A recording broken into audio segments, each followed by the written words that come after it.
말씀을 먹으라 가족 여러분 안녕하십니까? 김인호루카 신부입니다. 연중제 14주일 예수님께서 다른 지역에서 기적을 행하시다가 유독 그 기적이 멈춰버린 장소를 소개하고 있습니다. 그 장소는 바로 예수님의 고향이었죠. 마르코 복음사가는 이 복음을 통해서 하느님을 체험하는 사람들이 누구인가, 반대로 누가 하느님을 만날 수 없는가 라고 하는 이야기를 우리에게 들려주고 있습니다. 오늘 복음의 여정 함께 시작하도록 하겠습니다. 잠시 기도하고 말씀 봉독하도록 하겠습니다. 성부와 성자와 성령의 이름으로 아멘. 은총이 가득하신 마리아님 기뻐하소서. 주님께서 함께 계시니 여인 중에 복되시며 태중의 아들 예수님 또한 복되시나이다. 천주의 성모 마리아님 이제와 저희 죽을 때 저희 죄인을 위하여 빌어주소서. 아멘. 마르코가 전하는 거룩한 복음 말씀입니다. 예수님께서 그곳을 떠나 고향으로 가셨는데 제자들도 그분을 따라갔다. 안식일이 되자 예수님께서는 회당에서 가르치기 시작하셨다. 많은 이가 듣고는 놀라서 이렇게 말하였다. 저 사람이 어디서 저 모든 것을 얻었을까? 저런 지혜를 어디서 받았을까? 그의 손에서 저런 기적들이 일어나다니.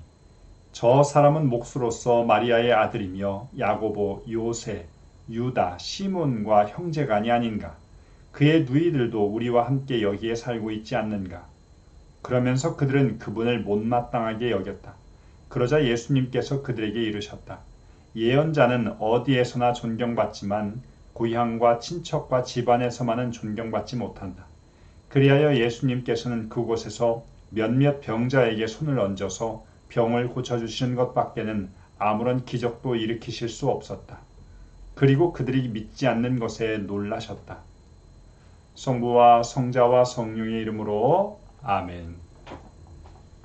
복음을 읽고 나면 저는 가장 먼저 이 복음이 어떻게 연결되고 있는지 전체적인 문맥을 바라봅니다.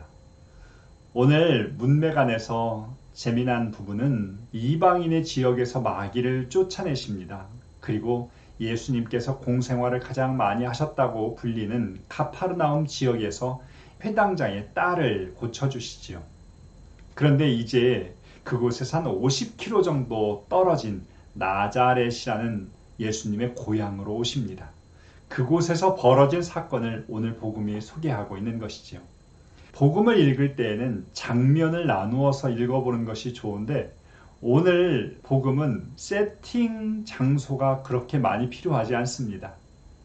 회당이라고 하는 한 장소에서 벌어진 사건을 소개하고 있기 때문이죠. 예수님께서 말씀을 봉독하시고 가르치시는 내용을 첫 번째 부분으로 보면 될 것 같습니다. 그리고 두 번째는 사람들이 그것에 대해서 궁시렁궁시렁 거리는 부분, 그리고 예수님께서 답변하시는 부분을 이렇게 세 부분으로 나누어 볼 수 있겠지요. 첫 번째 부분으로 조금 더 들어가 보도록 하겠습니다. 나자렛이라고 하는 마을은 예수님 시대에 대략 인구수가 1,500명에서 2,000명 가량 되는 아주 작은 도시였다고 합니다. 회당에는 그래도 적지 않은 사람들이 모였을 것으로 생각됩니다.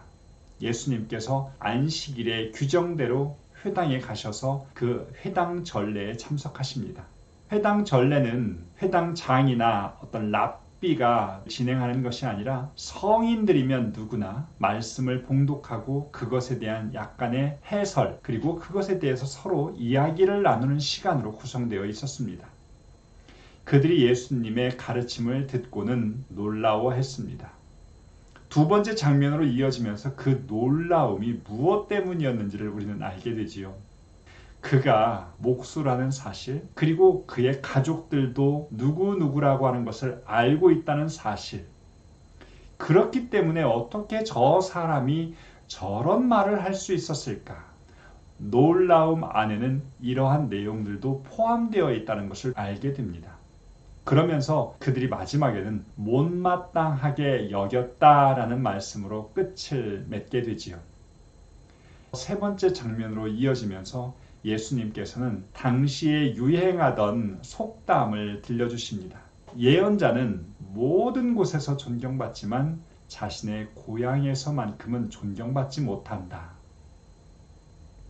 예수님의 반응이 몇 가지 소개되고 있는데 예수님께서는 병자 몇몇 외에는 고쳐주지 못하셨고 어떠한 기적도 일으키실 수 없었다는 사실, 그리고 그들이 믿지 않는 것에 놀라워하셨다라고 오늘 복음은 소개하고 있습니다.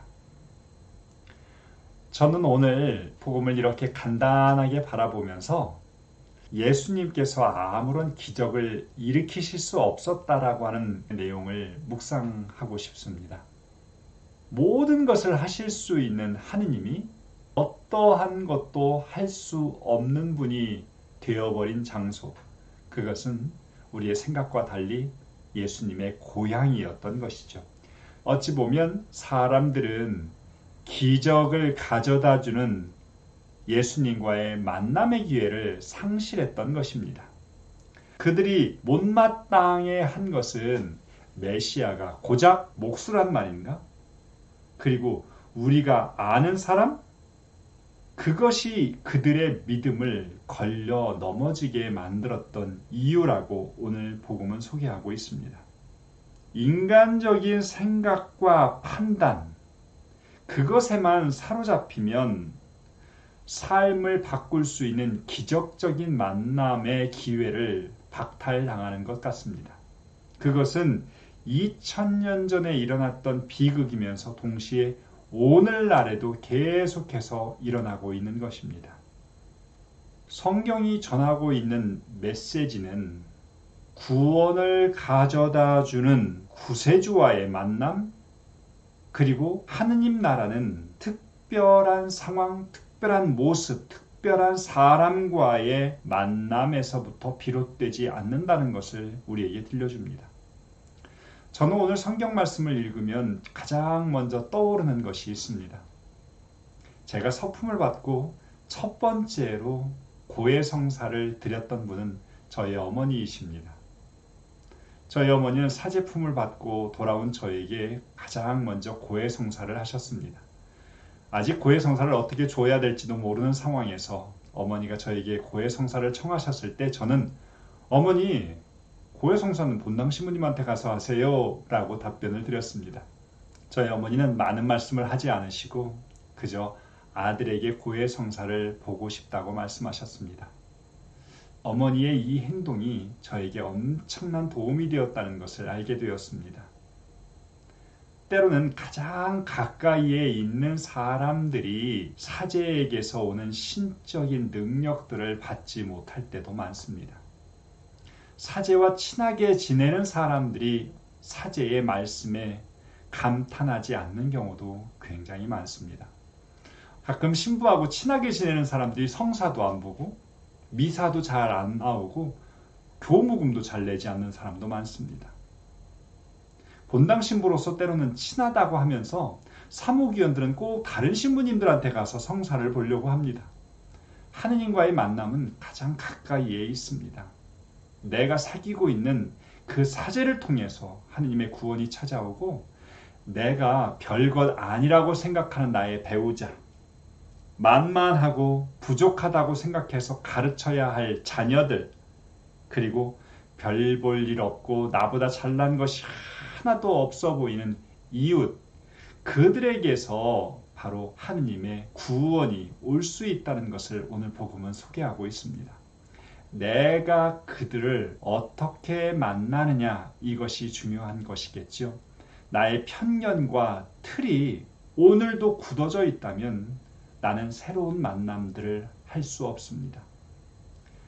하늘나라의 신비, 하늘나라의 복음은 일상에서 펼쳐진다는 것을 기억해야 합니다. 오늘 조금만 나의 생각과 행동의 틀을 넘어서서 가장 가까운 만남과 사람들을 바라봅시다.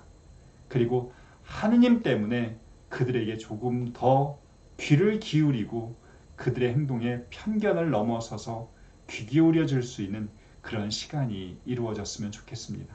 마친 기도하겠습니다. 성부와 성자와 성령의 이름으로 아멘.